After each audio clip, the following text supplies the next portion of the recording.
as you grow up in Scotland, whiskey is there, but I think sometimes you don't quite understand it because a dram of whiskey is put down in front of you and you're like, knock that back, that'll put hairs on your chest.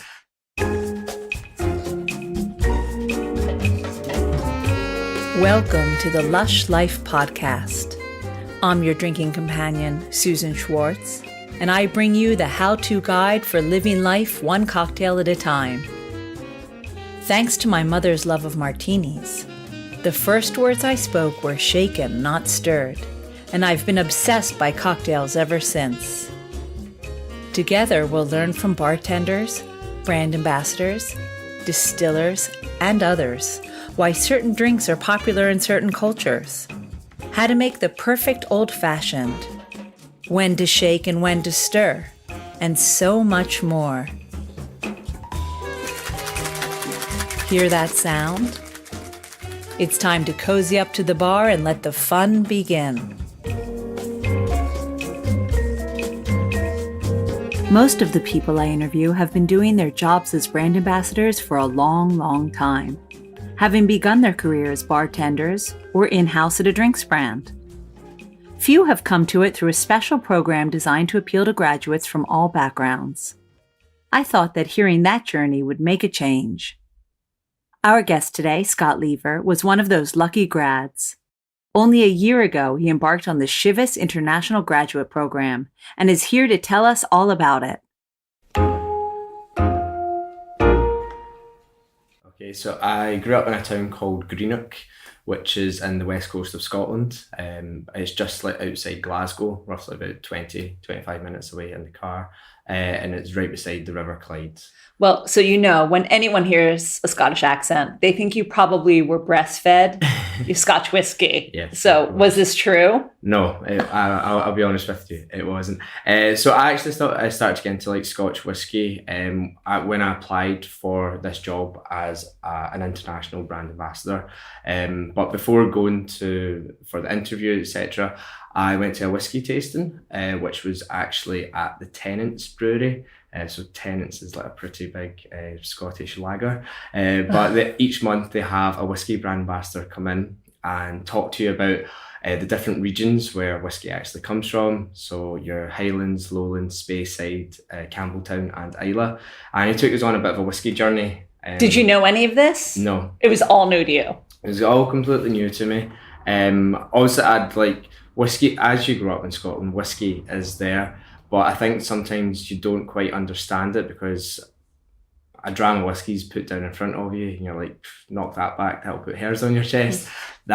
You have to like understand it. So you have to be introduced to it properly to understand all the different flavours and characteristics and why a whiskey actually tastes like that. So were you more of a beer drinker, say in university and all that?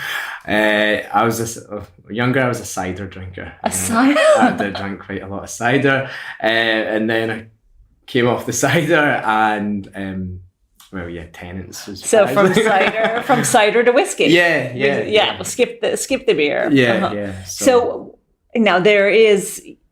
You know, you can take a class in whiskey tasting. That doesn't mean that you immediately want to join Chivas Brothers, Chivas Regal. So what made you want to do that? I mean, was it a wow moment? Yeah, I just loved everything about it, the history, the heritage, understanding how Scotch whiskey is actually made. I used to read up on it all the time. Like after I'd went to this whiskey tasting, I read up how exactly whiskey was made. I went to Glengoyne, which was one of the first distilleries I went to, just because I was like, I want to actually see how whiskey is produced. But unfortunately, I went when it was silent season, so that's when everything is switched off. Oh no! And they're cleaning all the pot stills and the washbacks and that. So it wasn't until I actually started working for Chivas and we went up to Strathisla that I actually seen the distillery fully functioning and actually seen the washbacks and the mash tun. So you will never forget when that is, right? Yeah. Like you will always remember, do not visit during this time. Yeah, exactly. So at Glengoyne, the tour guide was like, so you kind of just have to imagine if these were on. And right also now. You didn't get any of the smell, the aroma, all of that. Must have smelled like, Yeah, because I'll never cleaning fluid. I'll never forget when I went to Strathyla and just like even before you actually walk in, just around the whole place, you can just smell the barley. It's a lovely, lovely smell.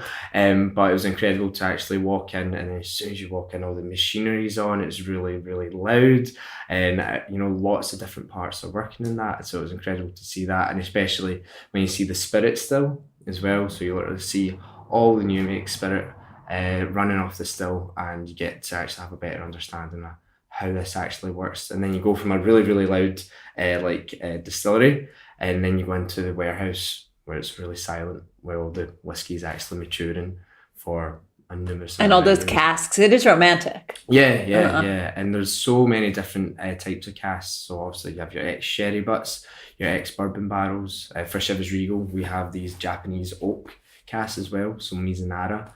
So if you go up to Strathyla, which is the home of Chivas Regal, you walk in the warehouse and you'll see all these casks, but then at the very, very front, there's these brand new Japanese Mizunara oak casks that just stand out from everything else. So it's quite an incredible experience to like see it all and see how it's working. So while you were being lured, by whiskey, were you working at a different job or still at university? Yes. So I went to university. I done a degree in events management, which I got a 2-1 in. But since I was 16, I worked in Domino's Pizza in Greenock. So I worked there for 8 years, roughly.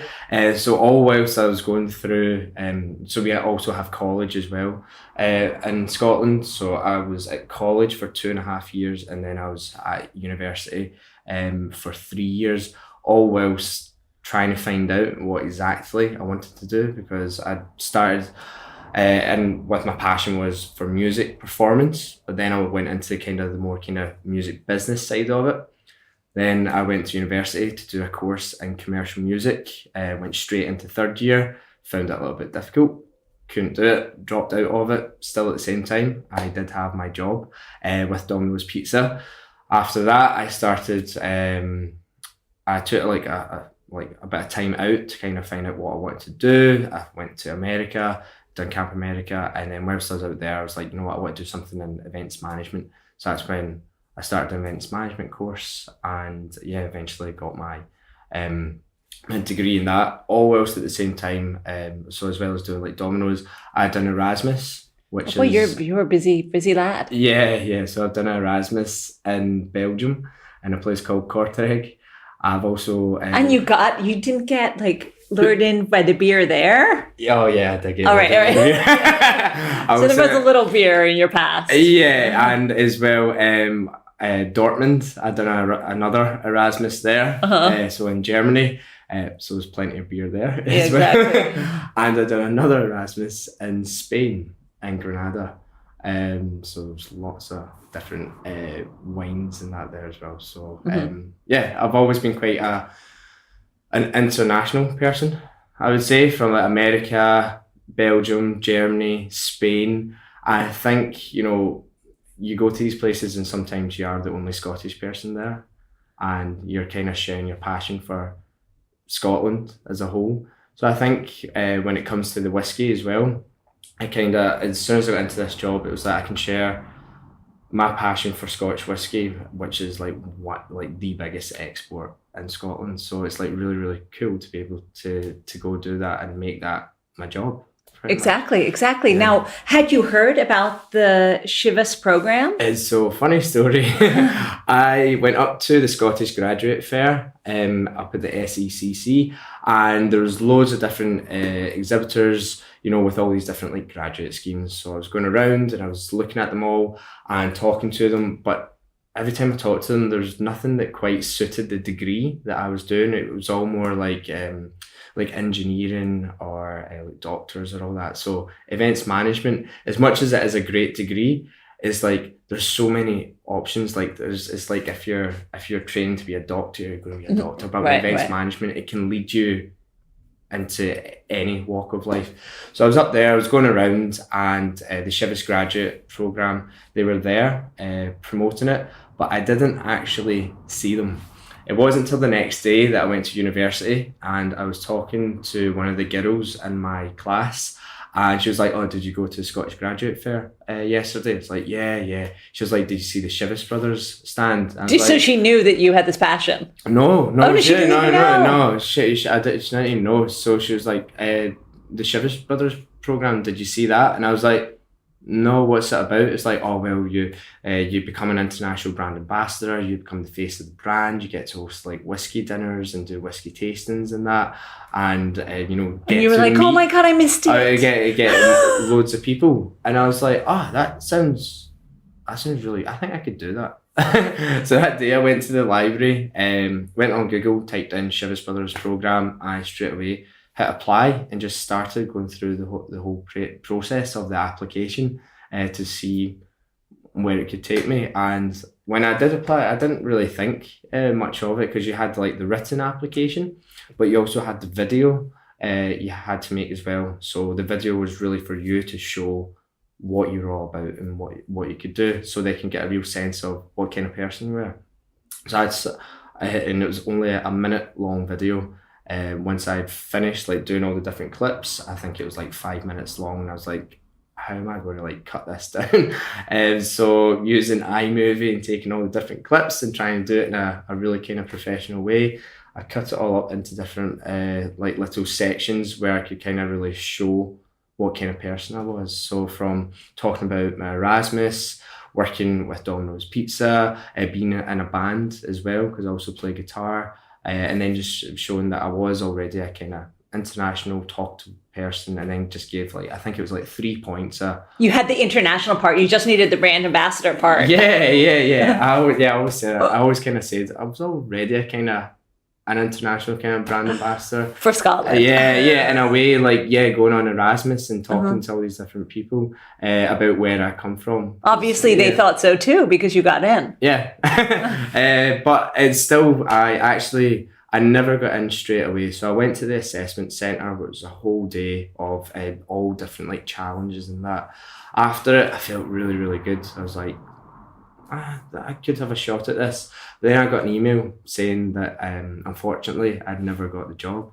I was placed on hold, and I was like, when you get placed on hold, you never ever really get phone back, do they? But I was heading out to Spain to do my Erasmus there, and I literally arrived in Spain and I got a phone call from one of the managers of the graduate programme saying, would I be able to come to London in 2 weeks' time and do a market compatibility meeting? And I was like, yes, of course. So 2 weeks later, I flew from Granada to Madrid to London, went in for the interview, and I'd been talking to several different people like during the process of like coming for the interview, and I got there, and I didn't know who the person was at the time, but it was the brand manager for all the Scotch whisky portfolio at Pernod Ricard UK. So we sat down and he had my application, and he started to talk to me and just find out a little bit more about me and, you know, what I'd done. And just, I'll be honest, I was expecting 2 other people to be at the interview. So I was just kind of like keeping the conversation going, to be honest. And I think it was like 45 minutes later, and the brand manager, Rick, he goes like that, okay, that's you. We're done. That's interview over. I was like, but I thought there was 2 other people that were going to be interviewing me as well. It's like, no, sorry, they couldn't actually make it today. And I was like, when will I find out if I get the job? And he was like, I'm not actually too sure. That actually lies with them. And I'm like, okay, no bother. So I left the office, and the next day I was travelling back to Spain, because I was still there. So I travelled from London to Madrid. I got to Madrid, I turned on my phone, noticed I had a missed call from the person who had originally phoned me way back when I just arrived in Spain. Phoned the number, and I was like, hi, it's Scott Lever here. And it was Kelly, who's one of the managers of the graduate programme. She's like, oh, hi Scott, just to let you know, you've been successful and you're going to be the Chivas Regal brand ambassador for London. Oh, no way. Yeah, and I was just like, amazing. So when one applies, you don't know where you're going to be sent? No. So you could have been sent kind of anywhere in the world, right? Yeah, if you've got a second language, that helps a lot. But we have brand ambassadors who can only speak English, and they're in like places like Holland or the Philippines or Thailand as well. So I did get London, but I was happy with that. It was something new. I'm sure. You know, London is, the cocktail scene here is amazing. All right, before we talk about that, so the program, I thought it'd be really cool to hear a little bit about what you did. How long is it? You know, what do you do in it? How do you become, because a lot of the brand ambassadors I interview have been bartenders for a long time, and then they win awards or competitions and they go through it that way. You're kind of the youngest brand ambassador that I've ever interviewed who's come at it a different way. Yeah. So I suppose from my experience of living abroad, events management as well, being able to like put on experiences for people and that, and being able to, what they're kind of looking for, they're not looking for the finished article of, you know, having all the bar skills as well. It's, you know, these things you can actually pick up on the job, but it's being just a friendly, approachable person, to be knowledgeable about your brand and what you're talking about, and just be able to host and present. That's a huge thing as well. So just being able to really get on with people and create relationships. So starting off as a brand ambassador, like going into bars, like maybe it was a little bit daunting. Like I'd go in, I'm well, how much training did you have? So 5 weeks. 5 weeks. Oh, that's it. 5 weeks. So 5 weeks of training. So 2 weeks in London, learning about the whole kind of portfolio of Chivas Brothers. So that's like your Chivas Regal, the Glenlivet, Ballantine's, Aberlour, big portfolio. So learning all about that. With a little bit of like cocktail training as well, from our global brand ambassador for Chivas at the time, who was Max Warner. So he was showing us actually how to make cocktails. And then the third week, we were up in Paisley, which is just outside of Glasgow, but Paisley's actually one of the places where they actually bottle Chivas Regal. So we were at the bottling plant, we got to see that, and we're focusing more there on like soft skills, like how to present. So we had a few different people come in to teach us. We had actors as well to play out scenarios, or how to like deal with certain situations, which was a lot of fun. And then we went up to Speyside. So Speyside is where Strathisla, the Glenlivet, Aberlour, that's where 13 of our single malt distilleries actually are. So we're actually at the distillery and learning. We've done the Masters of Scotch programme, which takes you from the very beginning of how Scotch whisky is made and then right through to like maturation. So it is an intense 5 weeks, definitely, but it prepares you so well. And then at the end of that 5 weeks, you have to do a presentation to the global brand ambassadors, and they kind of just like... That's tough. Yeah, it's big time. It's very, very daunting. Especially because they've been at it for a while, and in here you're a newbie, just 5 weeks. Years. You know, you have people like Ian Logan and Ken Lindsay and Alex Robertson and Anne Miller as well, Tristan Campbell. They've been doing this their whole life. Okay, so the pressure's on you being Scottish too. Come on, you have to hurry up. I know, and learn everything that you should have learned already growing up with it. Yeah, exactly. I mean, really, when you speak, people just like, I assume anyone who has a Scottish accent, okay, you have to know everything about whiskey. Well, it was daunting. So it's called a graduate program. So does that mean that they kind of test you along the way, or you have to come back? How long? So what it means? So I'm doing my role as a brand ambassador in London for 2 years. Okay.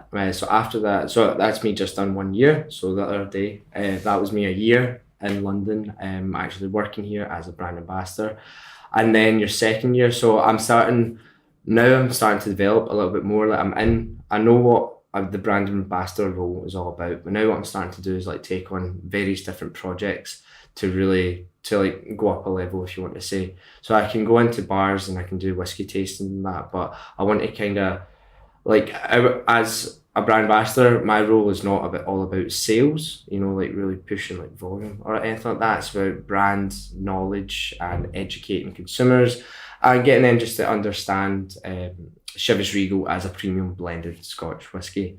But now I'm taking on a few different wee projects where I'm trying to do to organise bartenders that are coming over to the UK for London Cocktail Week, to get them a guest shift somewhere, and then work with some of our other kind of like single malts as well. So when you work for Chivas Brothers as a brand ambassador, they say like 80% is on the brand that you've been assigned, so Chivas Regal, and then 20% is across the rest of the portfolio as well. So you have to like mix it up a little bit.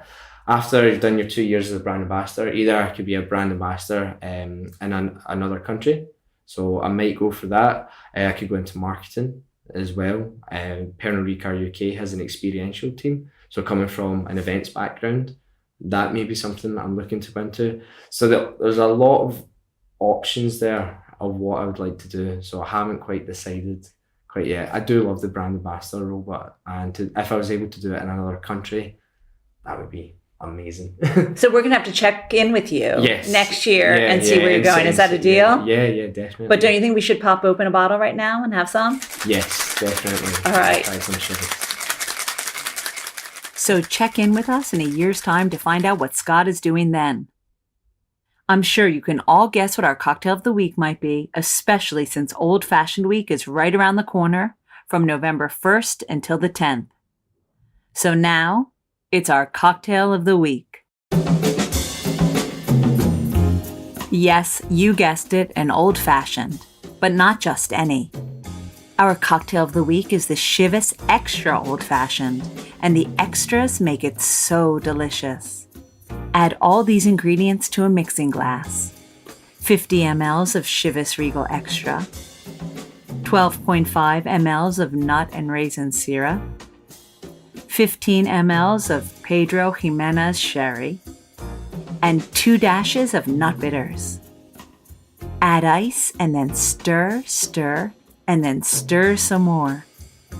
Serve it on the rocks in an old-fashioned glass, then top it all off with an orange peel. You'll find this recipe and all the cocktails of the week on lushlifemanual.com, where you'll also find all the ingredients in our shop.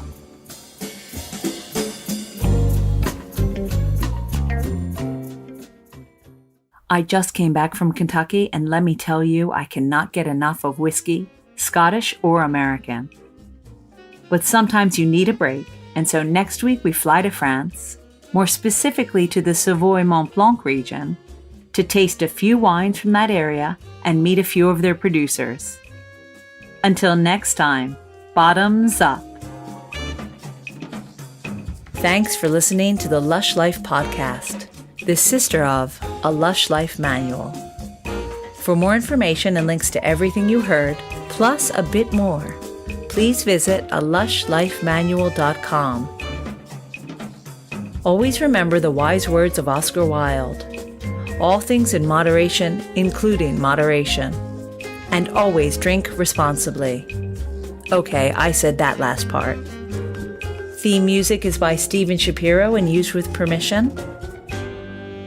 Lush Life is produced by Terra, and I'm your hostess, Susan Schwartz.